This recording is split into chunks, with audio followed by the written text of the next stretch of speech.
Here's a question I want you to sit with for a second. If the stock market dropped 30% next year, the first year you were retired, would your retirement plan survive it?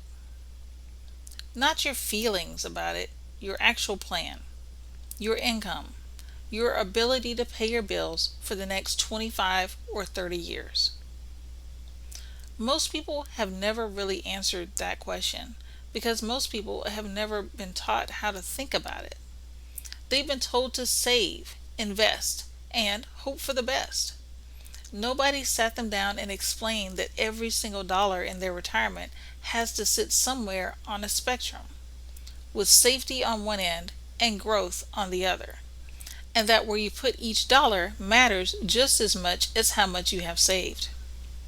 I'm going to walk you through why that trade off exists, why it becomes so much more important the moment you retire, and I'm going to give you a simple framework you can use to figure out where your own money should sit.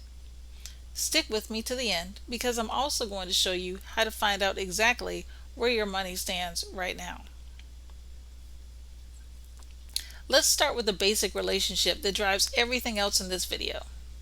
In the financial world, the potential for higher growth almost always comes bundled with the potential for higher loss. And the safety of not losing money almost always comes with a lower ceiling on how much that money can grow. Think of it like a seesaw. On one end, you have things like cash, savings accounts, and CDs.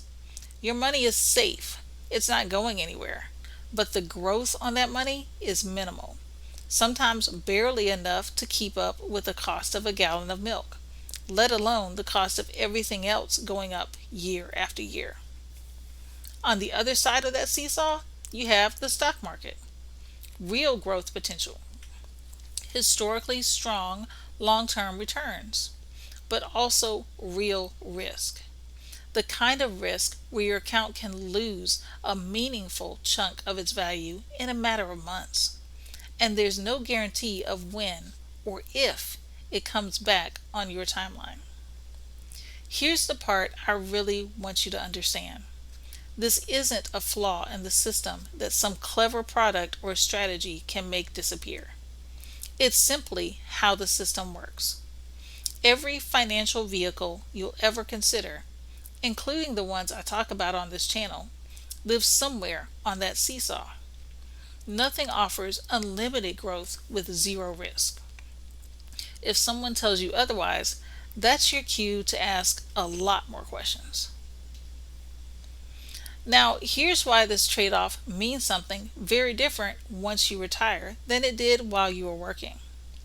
While you were working, a market downturn is uncomfortable, but it's usually just that, uncomfortable. You're still bringing home a paycheck. You're still contributing to your 401k or IRA. You have years, maybe decades, for the market to recover before you need that money. Time is doing a lot of the heavy lifting for you. Retirement changes the equation completely because now you're not adding money to that account. You're pulling money out of it. And when you combine market losses with ongoing withdrawals, you create a problem that's much harder to recover from.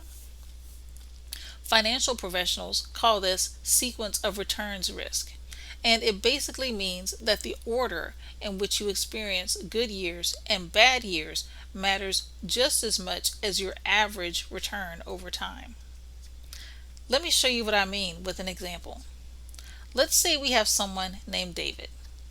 David is 63 and retiring this year with a nest egg he's built over a long career. On paper, if you look at his portfolio's average over the next 20 years, it looks perfectly healthy. But here's the catch. If David happens to retire right before 2 or 3 rough years in the market, and he's withdrawing income from that account during those rough years, he could permanently damage how long that money lasts, even if the market eventually recovers, and even if his long-term average return ends up looking just fine on a spreadsheet. That's the difference between working years and retirement years. In retirement, bad timing early on can do damage that good years later simply can't undo. This is exactly why this safety and growth conversation isn't just an interesting theory. If you're at or near retirement, it's one of the most practical planning issues you'll face. Now, I don't want you to walk away from this thinking the answer is simply to avoid risk altogether and put everything into something safe, because being too conservative comes with its own set of costs, and they're just as real. They show up just more slowly and more quietly. The two big ones are inflation risk and longevity risk. Inflation risk means that money sitting in something ultra safe, like a savings account or a CD, can actually lose purchasing power over time, even though the number on the statement isn't going down. Longevity risk means that many of you are going to live a lot longer than you think, and a retirement can easily stretch 25, 30, even 35 years. Money that only grows at a very low, very safe rate has to stretch across all of those years. Let's look at another example. Carol is 68. A few years ago, she went through a scary market downturn, and it shook her badly enough that she moved everything into CDs. She felt relieved at first. Her money wasn't going to drop in value anymore. But a few years later, Carol is starting to notice that the cost of groceries, healthcare, and everyday living keeps climbing, while her CD returns barely move. Her money is safe, but its buying power is quietly shrinking every single year. Carol's situation is a good reminder that safety isn't free. It doesn't eliminate risk, it just trades one risk, market loss, for a different risk, purchasing power loss. Both of those risks are real, and both of them deserve your attention. So, where do fixed index annuities fit into all this? I want to be really direct with you here. A fixed index annuity is not a way to escape the safety and growth trade off. Nothing is, but it is one tool that can help address a specific slice of it. Here's how they generally work in simple terms. A fixed index annuity protects your principal from market downturns. If the index it's tied to has a bad year, your account value doesn't drop because of that. In exchange, the growth you're offered when the index does well is not unlimited. It's typically shaped by something called a cap, a participation rate, or a spread, which are just different methods insurance companies use to determine how much of that index gain you actually get credited with. I want to be clear here, this is not the same thing as owning the market outright, and it's not a promise of stock market style returns.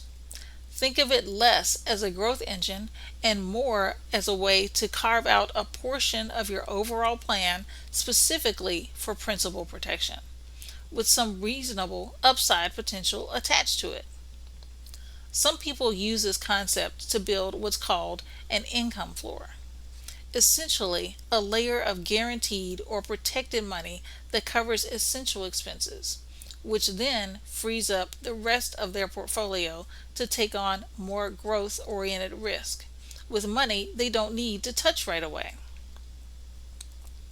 An optional income rider allows people to have guaranteed income for life, solving the longevity risk problem. This is not the right fit for every dollar, and it's definitely not the right fit for every person. Fixed index annuities generally work best for money you don't need immediate full access to, since there are typically withdrawal provisions and surrender periods involved. The point isn't that this product solves everything. The point is that it's one more tool that can help you deliberately manage where a portion of your money sits on that safety and growth spectrum, instead of leaving it to chance.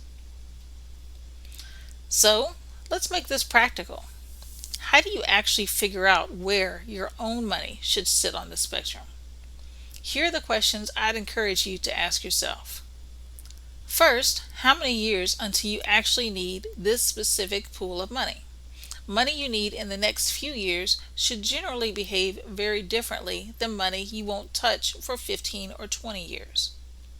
Second, do you already have guaranteed income, like Social Security or a pension, that covers your essential monthly expenses? If your essentials are already covered, you may have more flexibility to let other money take on growth oriented risk. Third, and be honest with yourself here, how would you actually handle a 20% drop in your account right before or during retirement? Not how you think you should feel. How would you actually feel, and what would you actually do? And fourth, what is this specific pool of money's job in your plan? Is it there to pay your bills? Is it there to grow for later? Is it there so you have flexibility for the unexpected? Different jobs call for different mixes of safety and growth. Let's look at Linda. Linda is 60 and getting serious about her retirement plan. Rather than treating all of her money the same way, she starts thinking about it in three separate buckets. Her first bucket is an income floor, money that's protected and generates reliable income to cover her essential expenses. Her second bucket is a growth bucket, money she won't need for many years, so it can take on more market risk in pursuit of higher long-term returns. Her third bucket is a flexibility bucket, money kept liquid and accessible for emergencies or opportunities. Each bucket has a different job, so each one has a different, deliberate mix of safety and growth. That's really the heart of this whole conversation. It's not about picking one side and ignoring the other. It's about being intentional with each dollar, based on what that dollar actually needs to do for you. So here's what I want you to take away from today. Safety and growth are not enemies fighting for control of your retirement. They're two ends of the same dial. And the right position on that dial isn't something you guess at. It's something you figure out based on your timeline, your guaranteed income, your comfort with risk, and the specific job each part of your money needs to do. If you want to learn more, check out the free booklet called Retire Smart. It's linked on the page in the description box. And if you found this helpful, subscribe to the channel because we cover exactly these kind of retirement decisions every week. This is Retirement Security Simplified, where we specialize in turning confusion into confidence, one conversation at a time.